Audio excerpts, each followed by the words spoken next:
Damon Munns PT1. On February 22, 1923, two young individuals welcomed their newborn baby boy to the world. The parents of young Alvin were Allison and Justin Boone, born and raised in the small town of Johnston City, Illinois. They were high school sweethearts who eloped at an early age. They moved in with Justin's father to save money. Allison took the role of a typical housewife while Justin assumed a serious role in his family business after his own father had fallen ill due to liver failure. The Boone Plumbing Company had suffered over the years thanks to Justin's father succumbing to alcoholism in the worst way.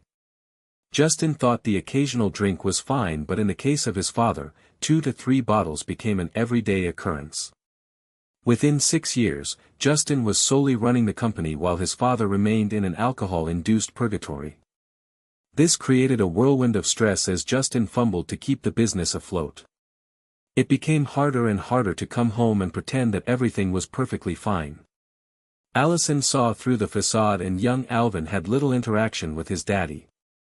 The boiling pot of anxiety and debt barely subsided even after Justin hired a few people to help lighten the load.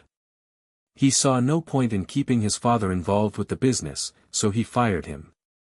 This had caused a fight that ended with the old man having a heart attack and dying right inside the office.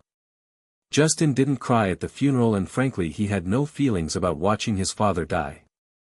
Boone Plumbing Company was all his now, but he wasn't proud of it. On top of inheriting the family business, Justin also took up the curse of the bottle. A year after the funeral, Justin was bringing his frustrations home with him.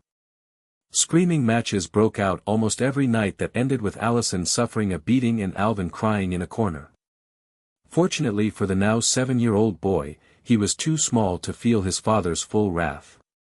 For the time being, Allison was the only punching bag.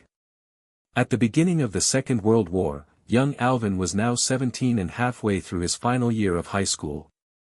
Slowly becoming at least to what his father expected, a man.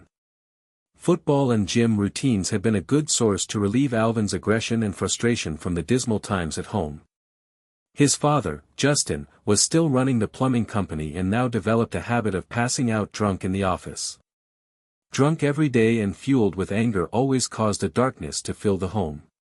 By this point Allison had become a shell of her former self from all of the beatings she had received over the years.